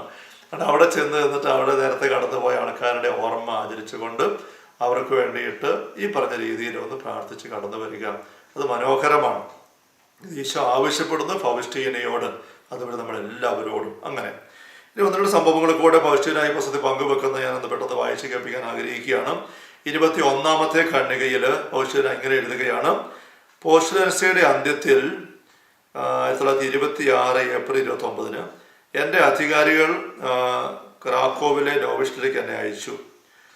അവിടെ ചെന്ന് ഞങ്ങൾ നോവിഷ്യത്തിൽ എത്തിയപ്പോൾ സിസ്റ്റർ ഹെൻറി മരിച്ചു. അവിടെ ഉണ്ടായിരുന്ന സിസ്റ്റർ. കുറച്ച് ദിവസം ശേഷം സിസ്റ്റർ മരണാനന്തരം ആത്മാവിൽ എൻ്റെ അടുക്കൽ വന്നു. നോവിസ് മിസ്ട്രസിൻ്റെ സിസ്റ്റർ മാർഗരറ്റ് അടുക്കൽ ചെന്ന് തനിക്ക് വേണ്ടി ഒരു ദിവ്യബലിയും 3 സുഗന്ധജപങ്ങളും അർപ്പിക്കാൻ തൻ്റെ കുമ്പസാരക്കാരൻ ഫാദർ റോസ്പോണ്ടിനോട് ആവശ്യപ്പെടാൻ പറഞ്ഞു. ഇത് വായിക്കുമ്പോൾ ഞാൻ ഓർക്കും, ഒരു കുർബാനയും 3 സുഗന്ധജപവും 3 സുഗന്ധജപം ചൊല്ലി അർപ്പിക്കണേ എന്ന് അവരുടെ കുമ്പസാരക്കാരനായ റോസ്പോണ്ട് അച്ഛനോട് പോയി പറയാൻ, മിസ്ട്രസിനോട് പറയാനായിട്ട് ഈ സിസ്റ്റർ ഒന്ന് പറയും, ഹെൻറി, ഒരു 3 സുഹൃദൈവം പോലും പ്രധാനപ്പെട്ടതാ അല്ലേ? 3 സുഹൃദൈവം അത് നിസാരമല്ല. പ്രാർത്ഥനയിൽ നമ്മൾ ഉതിർക്കുന്ന ഒരു ദീർഘശ്വാസം പോലും വിലയുള്ളതാണ്. അതിൻ്റെ പവർ അവിടെയുണ്ട്. എൻ്റെ ഈശോയെ എന്ന് വിളിക്കുന്ന പോലും വിലയുള്ളതാണ്. എൻ്റെ അമ്മേ, എൻ്റെ ആശ്രയമേ എന്ന് പറയുന്ന പോലും എൻ്റെ വിലയുള്ളതാണ്, ഗൗരവമുള്ളതാണ്. നമുക്ക് പ്രാർത്ഥനയുടെ ഓരോ വചസ്സും വാക്കും അതുപോലെ ഗൗരവമുള്ള കാണാനായിട്ട് പറ്റണം. പ്രാർത്ഥന ചൊല്ലുമ്പോൾ സ്വർഗസ്ഥനായ ഞങ്ങളുടെ പിതാവ് എന്ന് നമ്മൾ ചൊല്ലുമ്പോൾ അങ്ങയുടെ നാം പൂജിതമാകണമേ, അത്തരം പറയുന്ന ഭാഗം ഓർത്ത് നോക്കുകയും നമ്മളങ്ങനെ പറയുമ്പോൾ അവിടെ വലിയ കാര്യങ്ങൾ സംഭവിക്കുന്നുണ്ട്. മറുവശത്ത് നമ്മളെപ്പോലെയുള്ള വേറൊരു വ്യക്തി ഒരു സാത്താൻ സേവയുടെ പശ്ചാത്തലത്തിൽ പിശാചിൻ്റെ രൂപത്തിൻ്റെ മുന്നിൽ പോയിരുന്ന് സാത്താനെ വിളിച്ച് എന്നൊക്കെ പറയുന്നു.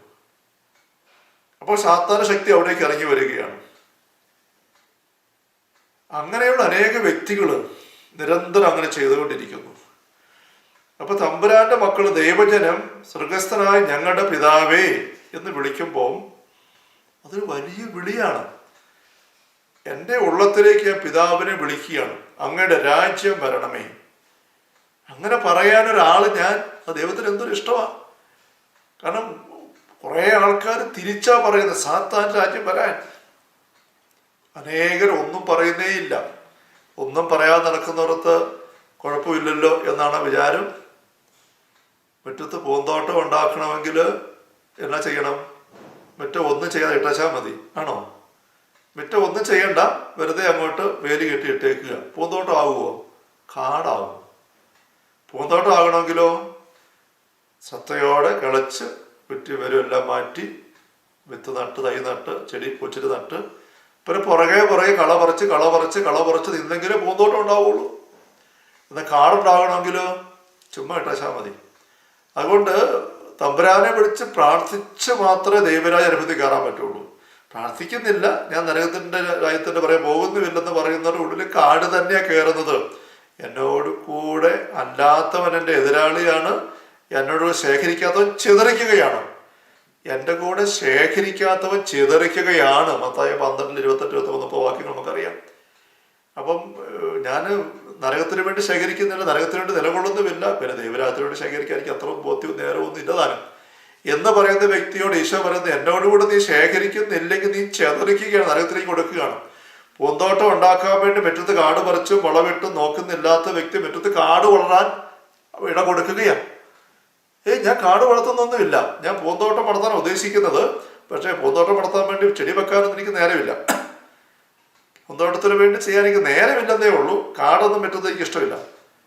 അങ്ങനെ ഇരിക്കുന്ന വ്യക്തിയുടെ മുറ്റത്ത് കാട് തന്നെ വളരും, ഒരു ബുദ്ധിമുട്ടുമില്ല എന്ന് പറഞ്ഞ് ദൈവരാജ്യത്തോടെ അറിഞ്ഞ് ശേഖരിക്കുന്നില്ലാത്ത വ്യക്തി നരകരായത്തിന് വേണ്ടി അവസരം കൊടുക്കുന്ന വ്യക്തിയായിട്ട് മാറുമെന്ന് ഈശോ പറയുന്നു. അപ്പോൾ ഇവിടെ ഈ സഹോദരി പറയുന്നു, 3 സുഹൃതയെ ഒന്ന് ചൊല്ലാൻ പറ അച്ഛനോട്. അതിനതിൻ്റെ ആശ്വാസം ആ സഹോദരി കിട്ടും. അത്രേ അത് വേണം. അതുകൊണ്ട് നമ്മൾ സ്നേഹമുള്ളവരെ, നമ്മൾ മരിച്ചവർക്ക് വേണ്ടി അല്ലാതെയും നമുക്ക് ചെയ്യാൻ പറ്റുന്ന കുഞ്ഞു കുഞ്ഞു പ്രാർത്ഥനകളും സുഹൃദൈവങ്ങളും സ്വർഗസ്നായ പിതാ നന്മ നിറഞ്ഞവർ എന്തോ ഒരു വിലയേറിയതാ. അത് നമ്മൾ അറിയണം. അതിൻ്റെ ക്വാളിറ്റിയിൽ, ഗുണമേന്മയിൽ, വിശ്വാസത്തോടെ, വിശുദ്ധിയോടെ, സ്നേഹത്തോടെ അത് ചൊല്ലുമ്പോൾ എത്രയോ വലിയ കാര്യമാണ് നമ്മൾ ചെയ്യുന്നത്. ഈ മനുഷ്യവർഗം മുഴുവൻ്റെയും അന്തരീക്ഷത്തെ ദൈവികമാക്കാനായിട്ട് നമ്മൾ ദൈവത്തോട് സഹകരിക്കുകയാണ്. ഓരോ പ്രാർത്ഥനയും ആര് ചെലവഴിക്കുന്ന നിമിഷവും വഴിയായിട്ട് എന്ന് നമ്മൾ അറിയണം.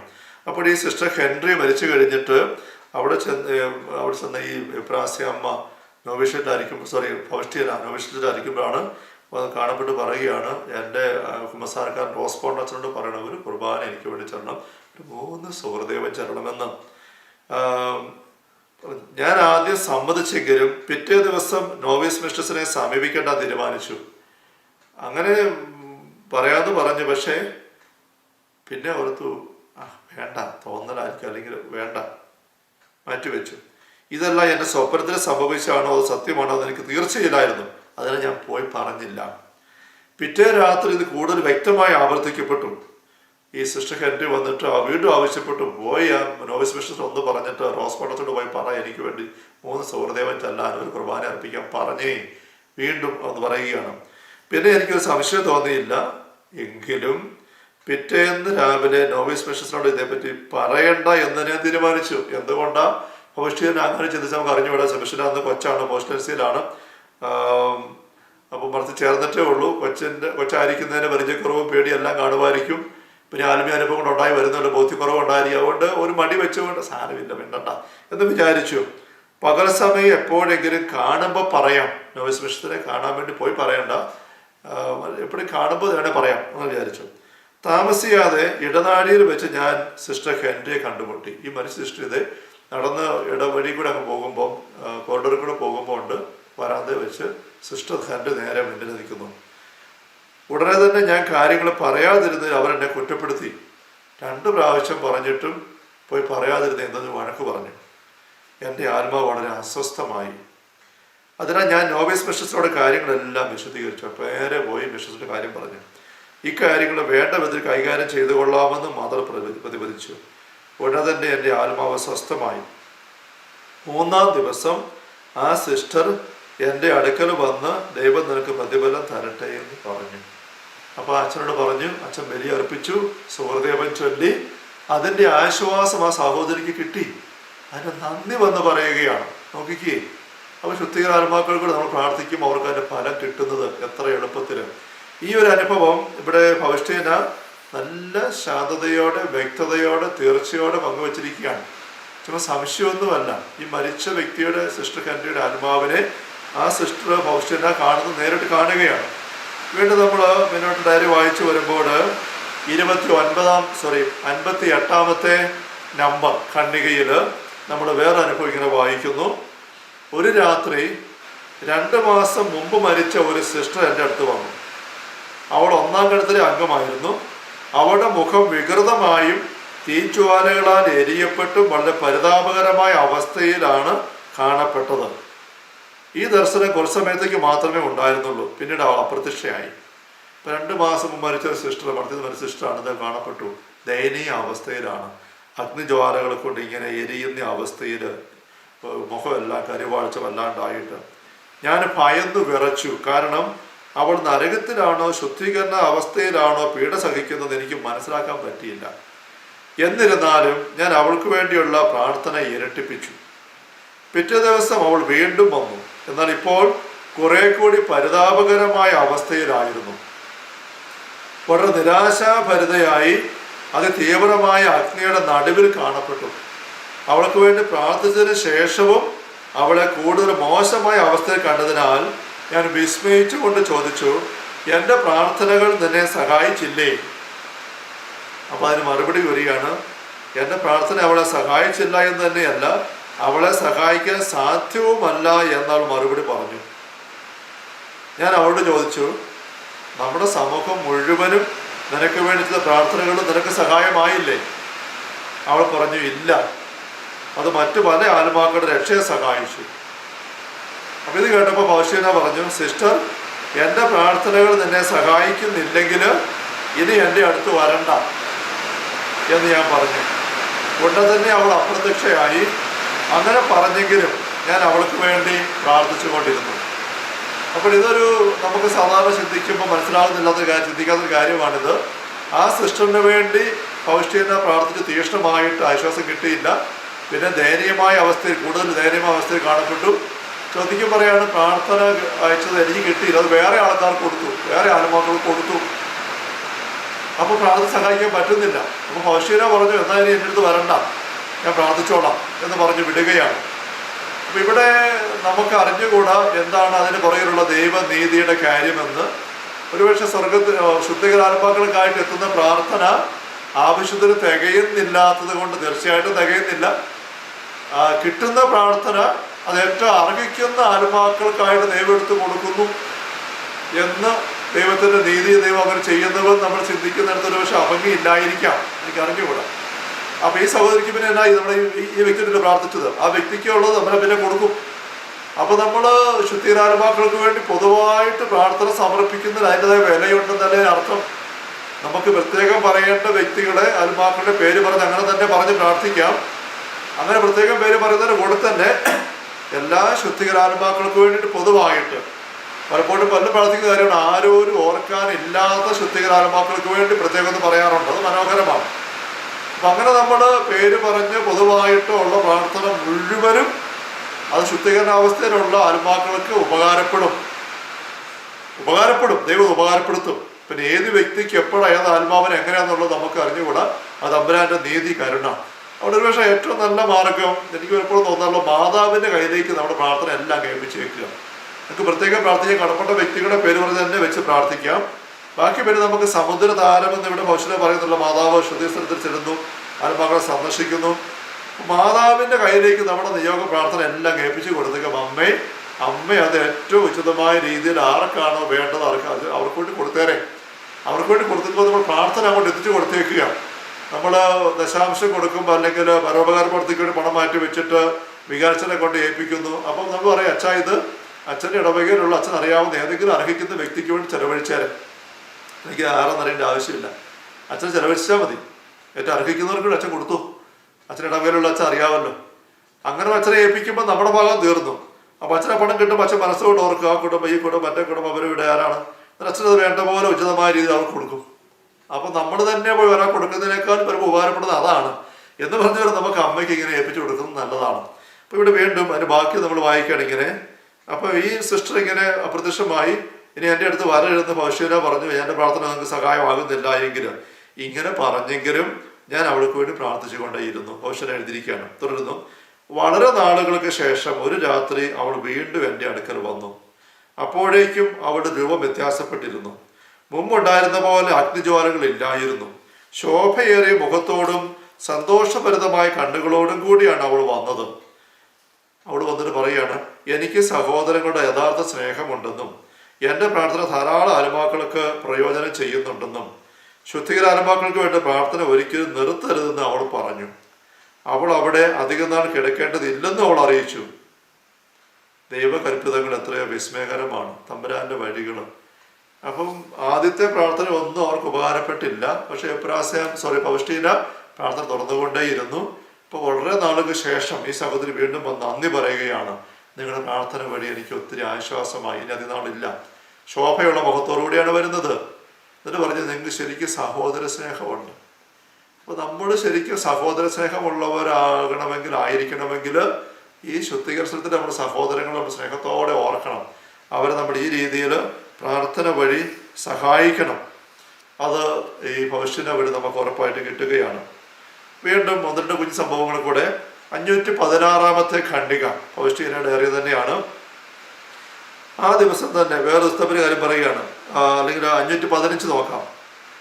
വൈകിട്ട് പൂന്തോട്ടത്തിൽ കൂടി ജവമാല ചൊല്ലിക്കൊണ്ട് നടക്കുമ്പോൾ സെമിത്തേരിയിലെത്തി പ്രാർത്ഥന നടക്കുമ്പോൾ വാതിൽ പതുക്കെ തുറന്നുകൊണ്ട് കുറച്ചു നേരം പ്രാർത്ഥിച്ച ശേഷം ഞാൻ ആന്തരികമായി അവരോട് ചോദിച്ചു, സെമിത്തേരിയിലുള്ള ആത്മാക്കൾ, അവിടെ അടക്കപ്പെട്ട ആത്മാക്കളോട് ചോദിച്ചു, നിങ്ങൾ നല്ല സന്തോഷത്തിലാണോ? ഇങ്ങനെ ചോദിക്കുകയാണ്. നമുക്കത് ചോദിക്കാൻ പറ്റുകയല്ലേ? സെമിത്തേരി ചെല്ലുമ്പോൾ അവിടെ മത്സരിക്കപ്പെട്ട അനേകരെ നമുക്ക് അറിയാവുന്നവരുണ്ടല്ലോ. നമ്മൾ ചോദിക്കുക, നിങ്ങൾക്ക് സന്തോഷമാണോ? നിങ്ങൾക്ക് ആശ്വാസമാണോ? RIP, റെസ്റ്റ് ഇൻ പീസ്, സമാധാനത്തിൽ നിങ്ങൾ ആശ്വസിക്കുന്നുണ്ടോ എന്ന് നമുക്ക് ചോദിക്കാൻ മനസ്സുകൊണ്ട് ചോദിക്കുമ്പോൾ അതൊരു ബന്ധമുണ്ട്. അങ്ങനെ ചോദിക്കാൻ പറ്റുകയല്ലേ? പുണ്യവാന്മാരുടെ ഐക്യം, അവർ വിശ്വസ്തരാ, പേടിക്കണ്ട, വിശ്വസ്തരാ. അപ്പം അങ്ങനെ ആത്മീയ ബന്ധം. പൗശീകൻ അങ്ങനെ ചോദിച്ചു. വൈകുന്നേരം ഇങ്ങനെ കൊന്ത ചെല്ലി നടക്കുമ്പോൾ സെമിത്തേരിയുടെ വാതിക്കലെത്തി ഗേറ്റ് തുറന്ന് അകത്തേക്ക് നോക്കിയിട്ട് ചോദിച്ചു, നിങ്ങൾ നല്ല സന്തോഷത്തിലാണോ? എല്ലാവർക്കും സുഖമാണോ? അപ്പോൾ ഞാൻ ഇപ്രകാരം കേട്ടു, ദൈവതിരുമനസ്സ് നിറവേറ്റിയ അളവിൽ ഞങ്ങൾ സന്തോഷത്തിലാണ്. ദൈവതിരുമനസ്സ് നിറവേറ്റിയ അളവിൽ ഞങ്ങൾ സന്തോഷത്തിലാണ്. ഈ മറുപടി കേൾക്കുമ്പോൾ പൗശീന പറയുകയാണ്, ഞാൻ ചിന്താകുലയായി. ദൈവതിരുമനസ്സ് ഞാൻ എപ്രകാരമാണ് നിറവേറ്റുന്നതെന്നും ദൈവം തന്നിരിക്കുന്ന സമയം പ്രയോജനപ്പെടുത്തുന്നുണ്ടോ എന്നും ഞാൻ വളരെ നേരം ആത്മശോധന ചെയ്തു എന്ന് പറഞ്ഞിരിക്കുകയാണ്. നമ്മൾ നേരത്തെ കാണുകയുണ്ടായി, പൗരസഭസ്തവം പറയുന്നു, നാം ഓരോരുത്തരും ചെയ്യുവാനായി ദൈവം മുൻകൂട്ടി നിശ്ചയിച്ചിരിക്കുന്ന സൽപ്രവൃത്തികൾക്കായി വിളിക്കപ്പെട്ടവരാണ് നമ്മൾ. അപ്പോൾ ദൈവം നമുക്ക് വേണ്ടി കരുതി വെച്ചിരിക്കുന്ന കാര്യങ്ങൾ ചെയ്യുക. അത് ചെയ്യാതെ വരുമ്പോൾ ഉപേക്ഷയിലുള്ള പാവമാണ്, സിൻസ് ഓഫ് ഒമിഷൻ. നമ്മൾ നേരത്തെ കണ്ടു, എബ്രാഹാമിയുടെ അനുഭവം വായിച്ചപ്പോൾ സിസ്റ്റർ ബയാറ്റിസ് പറയുന്നത് ചെയ്യേണ്ട കാര്യങ്ങൾ ഉപേക്ഷയാൽ ചെയ്യാതെ പോയി എന്ന്. അപ്പോൾ ഇവിടെ ഈ ശുദ്ധികരാത്മാക്കൾ പറയുന്നതായിട്ട് പൗശീന പറയുകയാണ്, ദൈവം ഞങ്ങൾക്ക് വേണ്ടി തിരുമനസ്സായ കാര്യങ്ങൾ എന്തുമാത്രം ഞങ്ങളുടെ ജീവിതത്തിൽ ഞങ്ങൾ പൂർത്തീകരിച്ചു, അതനുസരിച്ചാണ് മരിച്ചു കഴിയുമ്പോൾ ഞങ്ങൾക്കുള്ള ആശ്വാസം. അവിടെ വീഴ്ച വരുത്തിയതനുസരിച്ച് ഞങ്ങൾക്ക് ഭാരമാണ് എന്ന് പറയുകയാണ്. അപ്പോൾ പൗശീന പറയുകയാണ്, ദൈവതിരുമനസ്സ് ഞാൻ എപ്രകാരമാണ് നിറവേറ്റുന്നതെന്നും ദൈവം തന്നിരിക്കുന്ന സമയം പ്രയോജനപ്പെടുത്തുന്നുണ്ടോ എന്നും ഞാൻ വളരെ നേരം ആത്മശോധന ചെയ്തു. അപ്പോൾ നമ്മളെല്ലാവരും ആത്മശോധന ചെയ്യേണ്ട ഒരു വിഷയം തന്നെയാണത്. ദൈവത്തിൻ്റെ തിരുമനസ്സാണോ ഞാൻ ചെയ്യുന്നത്? അവിടുത്തെ സമയം ഞാൻ അങ്ങനെ പ്രയോജനപ്പെടുന്നുണ്ടോ എന്നുള്ള കാര്യം. വീണ്ടും 516 ഖണ്ഡിക. ആ ദിവസം തന്നെ രാത്രി ഞാൻ ഉറങ്ങാൻ കിടന്നപ്പോൾ ഒരാത്മാവ് എൻ്റെ അരികിൽ വന്ന് മേശയിൽ തട്ടി ഉണർത്തിക്കൊണ്ട് അവൾക്ക് വേണ്ടി പ്രാർത്ഥിക്കാൻ ആവശ്യപ്പെട്ടു. അവൾ ആരാണെന്ന് അറിയാൻ ഞാൻ ആഗ്രഹിച്ചു, എന്നാൽ എൻ്റെ ജിജ്ഞാസ അടക്കി. ആ പരിത്യാഗം എൻ്റെ പ്രാർത്ഥനയോട് ചേർത്ത് അവൾക്ക് വേണ്ടി കാഴ്ചവെച്ചു. അപ്പോൾ ശുദ്ധികരാത്മാക്കൾ ഇങ്ങനെ പ്രാർത്ഥന ചോദിച്ചു വരുന്ന അനുഭവം പൗശീനയ്ക്ക് ഒരു സാധാരണ അനുഭവമായിരുന്നു എന്ന് നമ്മൾ കാണുകയാണ്. വീണ്ടും 518 ഖണ്ഡികയിൽ, സകല വിശുദ്ധരുടെയും ദിവസത്തിന് മുമ്പ് സന്ധ്യയായപ്പോൾ ഞാൻ സെമിത്തേരിയിൽ പോയി. മരിച്ചവരുടെ തിരുനാളും സകല വിശുദ്ധ തിരുനാളും ഒരുമിച്ചാണ് വരുന്നത്. അത് പൂട്ടിയിരുന്നെങ്കിലും വാതിൽ അല്പം തുറക്കാൻ എനിക്ക് സാധിച്ചു. അല്പം വാതിൽ അല്പം തുറന്നിട്ട് ഞാൻ പറഞ്ഞു, എൻ്റെ പ്രിയ എളിയ ആത്മാക്കളെ, നിങ്ങൾക്ക് എന്തെങ്കിലും ആവശ്യമുണ്ടെങ്കിൽ നിയമം എന്നെ അനുവദിക്കുന്ന വിധത്തിൽ നിങ്ങളെ സഹായിക്കാൻ ഞാൻ ആഗ്രഹിക്കുന്നു. സെമിത്തേരി ചെന്നിട്ട് ആത്മാക്കൾ നിങ്ങൾക്ക് വല്ല സഹായം ആവശ്യമുണ്ടോ? പ്രത്യേകമായിട്ട് ഞെരുക്കത്തിലുള്ള പ്രാർത്ഥന ഞാൻ തരാം, ആർക്കാം. അപ്പോൾ ഞാൻ ഇപ്രകാരം കേട്ടു, ദൈവതിരുമനസ്സ് നിറവേറ്റുക. ദൈവതിരുമനസ്സ് നിറവേറ്റിയ അളവിലാണ് ഞങ്ങൾക്ക് സന്തോഷം ലഭിച്ചിരിക്കുന്നത്.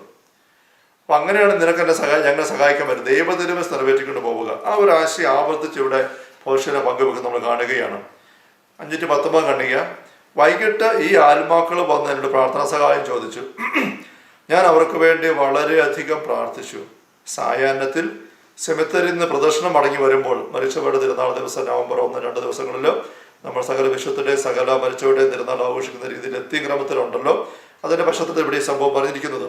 അപ്പോൾ സെമിത്തേരിയിലുള്ള പ്രദർശനം പോയി പ്രാർത്ഥിച്ച് തിരിച്ചു വരുമ്പോൾ ഒരു വലിയ കൂട്ടം ആത്മാക്കൾ ഞങ്ങളുടെ കൂടെ ചാപ്പലിലേക്ക് വന്ന് പ്രാർത്ഥിച്ചു. എൻ്റെ സുപ്പീരിയറിൻ്റെ അനുവാദം ലഭിച്ചതിനാൽ ഞാൻ വളരെയധികം പ്രാർത്ഥിച്ചു. അപ്പം ശുദ്ധികരാത്മാക്കൾ ഈ സെമിത്തേരിയിൽ ഇവർ പോയി പ്രാർത്ഥിച്ച് തിരിച്ചു വരുമ്പോൾ ആ കൂട്ടത്തിൽ വന്ന് ദേവാലയത്തിൽ വന്ന് പ്രാർത്ഥനയും കൂടി എന്ന് പൗശീന എഴുതിയിരിക്കുകയാണ്. അത് പൗശീന ദർശനത്തിൽ കണ്ട കാര്യമാണ്, അത് പങ്കുവച്ചിരിക്കുന്നു. അതിൻ്റെ ഒരു ആത്മീയ വശം നമുക്ക് എടുക്കാം. ഒരു സംഭവം കൂടി ഇവിടെ പൗശീന പറയുന്നത് നമുക്ക് ശ്രദ്ധിക്കുന്നത് നല്ലതാണ്. 520 ഖണ്ഡികയാണ്. രാത്രി സമയത്ത് ഞാൻ മുമ്പ് കണ്ടിട്ടുള്ള ഒരു ആത്മാവ് എന്നെ സന്ദർശിച്ചു. നേരത്തെ പ്രാർത്ഥന ചോദിച്ച് വന്നിട്ട് ഒരു ശുദ്ധികരാത്മാവ് ഇതാ രാത്രി വരികയാണ്. അത് എന്നോട് പ്രാർത്ഥനാ സഹായം ചോദിച്ചില്ല. എങ്കിലും പകരം ഞാൻ മുമ്പ് വളരെ അഹങ്കാരിയും അഹംഭാവിയുമായിരുന്നെന്ന് പറഞ്ഞുകൊണ്ട് എന്നെ കുറ്റപ്പെടുത്തി. ഈ ശുദ്ധീകരാത്മാവ് വന്നിട്ട് സാധാരണ ശുദ്ധീകരാത്മാവ് ഒരു പ്രാർത്ഥന സഹായം ചോദിക്കുക ചെയ്യുന്നത്.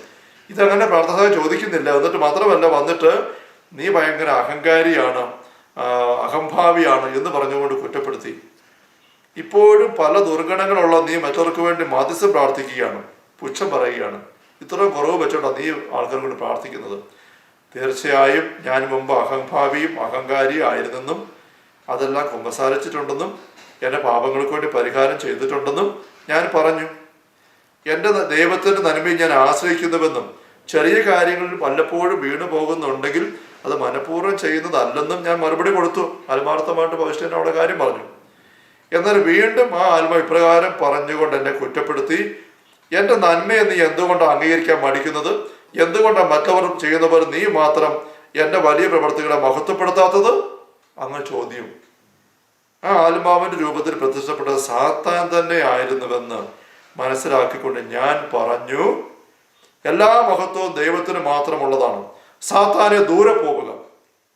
ഒറ്റ നിമിഷം കൊണ്ട് ആ ആത്മാവ് വിവരിക്കാനാവാത്ത വിധം ഭയാനകമായ ഒരു ഗർത്തത്തിൽ പതിച്ചു. സഭ മുഴുവനോടും ഇക്കാര്യം പറയുമെന്ന് ആ നികൃഷ്ടനായ ആത്മാവിന് ഞാൻ പറഞ്ഞു. അങ്ങനെ ഒരു സംഭവം കൂടെ പൗഷ്ടിന പങ്കുവച്ചിരിക്കുകയാണ് ഈ ശുദ്ധീകരാത്മാക്കളുടെ മേഖലയെ പറ്റി പറഞ്ഞു വരുമ്പോൾ.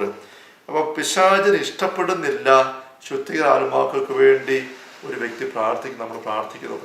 അവിടെ അവിടെ കയറി ഉഴപ്പാനായിട്ട്, അലമ്പ് കാണിക്കാനായിട്ട് അവൻ കയറി വരികയാണ്. അങ്ങനത്തെ ഒരു അനുഭവം. അപ്പൊ നമ്മൾ ഏതാനും അനുഭവങ്ങൾ വിശുദ്ധ ഫൗസ്റ്റീന പങ്കുവെക്കുന്ന ശ്രദ്ധിക്കുകയായിരുന്നു. ശുദ്ധീകരാത്മാക്കൾക്ക് വേണ്ടി പ്രാർത്ഥിക്കുക എന്നുള്ളത് ഈശോ പറയുകയാണ്, ആർക്ക് വേണ്ടിയാണ് നീ പ്രാർത്ഥിക്കേണ്ടത് ഞാൻ കാണിച്ചു തരാം എന്നാ ശുദ്ധീകരണം കാണിച്ചു കൊടുക്കുന്നത്. നമുക്കത് കുറേ വെളിച്ചം പകരാനായിട്ട് പറ്റിയ വിവരണങ്ങളാണ്. നമുക്കതെല്ലാം ഹൃദയത്തിൽ സൂക്ഷിക്കാം. നമ്മുടെ കുടുംബത്തിൽ നിന്നും സമൂഹത്തിൽ നിന്നും നാട്ടിൽ നിന്നൊക്കെ മരിച്ചു പോയവരെല്ലാം നമുക്ക് കൂടെ സ്നേഹത്തോടെ ഓർമ്മിക്കാം. 3 സുഹൃദൈവം ചെല്ലുന്ന പോലും അവർക്ക് ആശ്വാസമാണെന്ന് സിസ്റ്റർ ഹെൻറി പറയും നമ്മൾ കണ്ടു. അപ്പോൾ കൊച്ചു കൊച്ചു പ്രാർത്ഥനകൾ പോലും ഒരു പ്രത്യേകമായിട്ട് കണ്ട 5 സ്വർഗസ്വനായ പിതാവേ, 5 നന്മ നിറഞ്ഞ മറിയുമേ, 5 ത്രിത്വസ്തുതി പ്രാർത്ഥനകൾ ചൊല്ലി ഈശ്വര 5 തിരുമുറകളെ കുറിച്ച് കാഴ്ചവെച്ച് ശുദ്ധീകരാത്മാക്കൾക്ക് വേണ്ടി നിയോഗം വെക്കുന്നതിൻ്റെ കരുത്തും നമുക്ക് പരമ്പരാഗതമായിട്ടുള്ളതാണല്ലോ. നമുക്ക് ഈ മേഖലയെല്ലാം കൂടെ സജീവമായിട്ട് എടുത്ത് ആത്മീയമായിട്ട് ഈ സഹന സഭയുമായിട്ട് ചേർന്നായിരിക്കാം. നമുക്ക് അല്പം കൂടി കാണണം. അടുത്ത സെഷൻ നമുക്ക് വചനത്തിൻ്റെ വെളിച്ചത്തിലും കൂടെ നമുക്ക് ഈ ശുദ്ധീകരണ സ്ഥലത്തിലെ ആത്മാക്കളുടെ പ്രാർത്ഥനയെ പറ്റി നമുക്ക് മനസ്സിലാക്കാം. ഇപ്പം നമുക്ക് ദീപികാനുസാന്നിധ്യം നമ്മുടെ ഉള്ളങ്ങളെ പ്രാർത്ഥനാപൂർവ്വം നമുക്ക് ചേർക്കാം. മിശിഹാ കർത്താവേ, മാനവരക്ഷകനേ, നരനു വിമോചനമേകിടുവാൻ നരനായി വന്നു പിറന്നവനേ, മിശിഹാ കർത്താവേ, മാലാഖമാരുത്തു ഞങ്ങൾ പാടിപ്പുകഴ്ത്തുന്നു നിന്നെ, മാലാഖമാരുത്തു ഞങ്ങൾ പാടിപ്പുകഴ്ത്തുന്നു നിന്നെ, പരിശുദ്ധൻ പരിശുദ്ധൻ കർത്താവേ നീ പരിശുദ്ധൻ, പരിശുദ്ധൻ പരിശുദ്ധൻ കർത്താവേ നീ പരിശുദ്ധൻ, മിശിഹാ കർത്താവേ. പരിശുദ്ധ പരമാ ദിവ്യകാരുണ്യത്തിന് എന്നേരവും ആരാധനയും സ്തുതിയും പുകഴ്ചയും ഉണ്ടായിരിക്കട്ടെ. പരിശുദ്ധ പരമാ ദിവ്യകാരുണ്യത്തിന് എന്നേരവും ആരാധനയും സ്തുതിയും പുകഴ്ചയും ഉണ്ടായിരിക്കട്ടെ. പരിശുദ്ധ പരമാ ദിവ്യകാരുണ്യ ഈശോയ്ക്ക് എന്നേരവും ആരാധനയും സ്തുതിയും പുകഴ്ചയും ഉണ്ടായിരിക്കട്ടെ. തിരുവോസ്തരൂപനായി ദിവ്യകാരുണ്യനാഥനായി ഞങ്ങളുടെ ഭവനങ്ങളിലേക്ക്, ഞങ്ങളായിരിക്കുന്ന ഇടങ്ങളിലേക്ക് കടന്നു വരുന്ന ഈശോയെ ഞങ്ങൾ അങ്ങയെ കുമ്പിട്ട് ആരാധിക്കുന്നു. തുറന്ന ഹൃദയത്തോടെ, നിറഞ്ഞ ഉള്ളത്തോടെ ഞങ്ങൾ അങ്ങയെ സ്വാഗതം ചെയ്യുന്നു. ഞങ്ങൾ അങ്ങയെ സ്നേഹിക്കുന്നു. സ്വർഗത്തിൽ അങ്ങയുടെ പക്കലേക്ക് ഞങ്ങൾ വരുവാനായിട്ട് ഈ ഭൂമിയിൽ എങ്ങനെയാണ് ഒരുങ്ങേണ്ടത് എന്ന് ഞങ്ങൾക്ക് ഈ നാളുകളിൽ കർത്താവ് വേദിയിലൂടെ അങ്ങ് പഠിപ്പിച്ചു തരികയാണല്ലോ. പുണ്യവാന്മാരുടെ ഐക്യം, സഹന സഭയുമായി ഞങ്ങൾക്കുണ്ടായിരിക്കേണ്ട അടുപ്പത്തെക്കുറിച്ച് അങ്ങ് പഠിപ്പിക്കുന്നല്ലോ. വിശുദ്ധ പൗഷ്ടിയനെ ആവശ്യപ്പെട്ടപ്പോൾ, ചോദിച്ചപ്പോൾ അങ്ങ് കാണിച്ചു കൊടുത്തു ആർക്ക് വേണ്ടിയാണ് നീ പ്രാർത്ഥിക്കേണ്ടത്. മറ്റുള്ളവർക്ക് വേണ്ടി പ്രാർത്ഥിക്കേണ്ട എന്നല്ല, ശുദ്ധികര ആത്മാക്കൾക്ക് വേണ്ടി ഞങ്ങൾ തീക്ഷ്ണമായിട്ട് പ്രാർത്ഥിക്കുക എത്ര പ്രധാനപ്പെട്ടതാണ് ഞങ്ങൾ അത് വ്യക്തമാക്കുകയായിരുന്നു. സഹോദര സ്നേഹത്തിൻ്റെ ഐക്യ കൂട്ടായ്മയുടെ വലിയ പ്രവൃത്തിയാണ് അവർക്ക് വേണ്ടി പ്രാർത്ഥിക്കാൻ ഞങ്ങൾ മനസ്സിലാക്കുന്നു. ഭൂഷണ പങ്കുവെക്കുന്ന അനുഭവങ്ങൾ സിസ്റ്റർ ഹെൻറിയുടെ ആത്മാവ് പറയുന്നത്, ഒരു 3 സുഹൃദേവ് എനിക്ക് വേണ്ടി ചെല്ലാൻ. നല്ല ഈശോയെ, ഞങ്ങൾക്ക് എന്തുമാത്രം അവസരങ്ങളുണ്ട്, എന്തുമാത്രം കൃപ സമ്പാദിക്കാനുള്ള വേദികൾ, അവസരങ്ങൾ സഭയിലൂടെ അങ്ങ് ഞങ്ങൾക്ക് ഒരുക്കി തന്നിരിക്കുന്നു. വിശുദ്ധ കുർബാനയെ സംബന്ധിച്ചും സെമിത്തേരിയെ സന്ദർശിച്ചും വ്യക്തിപരമായി പ്രാർത്ഥിച്ചും എല്ലാം ഈ ശുദ്ധികരാത്മാക്കളെ സഹായിക്കാൻ ഈശോയെ പുന്നമയുടെ ഐക്യത്തിൻ്റെ ബലം ഞങ്ങൾക്ക് അനുഭവമാകാൻ, അവർക്ക് ആശ്വാസമാകാൻ. അവസ്ഥയില സെമിത്തേരിയിൽ ചെന്നിട്ട് നിങ്ങൾക്ക് സുഖമാണ് ചോദിക്കുന്നു. ഞങ്ങൾ സെമിത്തേരിയിൽ ചെല്ലുമ്പോൾ ഞങ്ങളുടെ എത്രയോ പ്രിയപ്പെട്ടവർ അവിടെ അന്ത്യവിശ്രമം കൊള്ളുന്ന കബറിടങ്ങളുണ്ട്. അവരുമായി ആത്മീയ ബന്ധത്തിൽ സംവേദിക്കാൻ, അവർക്ക് വേണ്ടി പ്രാർത്ഥിക്കാൻ ഈ ആത്മീയക്കൂട്ടായ്മയുടെ അനുഭവം ഞങ്ങൾക്ക് നൽകണമേ. വ്യക്തതയും ബോധ്യവും കരുത്തും നൽകണമേ. വിശുദ്ധ പൗഷ്ടിയനയെ ഞങ്ങൾക്ക് വേണ്ടി നിരന്തരം പ്രാർത്ഥിക്കണമേ. വിശുദ്ധ അന്തോനീസെ പുണ്യസഭയ്ക്ക് ഞങ്ങളുടെ മാധ്യസ്ഥം വഹിക്കണമേ. പരിശുദ്ധ അമ്മേ, അമ്മയുടെ ഉപരഹൃദയത്തിലേക്ക് ഞങ്ങൾ തന്നെ പുതുക്കി പ്രതിഷ്ഠിക്കുന്നു. കർത്താവായ ദൈവമേ, കത്തോലിക്ക സഭയിലെ എളിയ ദാസനം കനിഞ്ഞു നൽകിയ ശുശ്രൂഷ പൗരോഗത്തിന്റെ അഭിഷേക അധികാരം അനുസരിച്ചും പരാരൂപതയുടെ വാഗോന്മാരുടെ ധ്യാനകേന്ദ്രത്തിലെ നിയമനാധികാരം അനുസരിച്ചും ഞങ്ങളുടെ പരിശുദ്ധ പരമദീപികാരന്റെ തിരുസാന്നിധ്യം കരങ്ങൾ സംഭവിച്ചു ഞങ്ങളുടെ മക്കളുടെ മേൽ അങ്ങയുടെ ആശീർവാദദാസം നൽകുന്നു.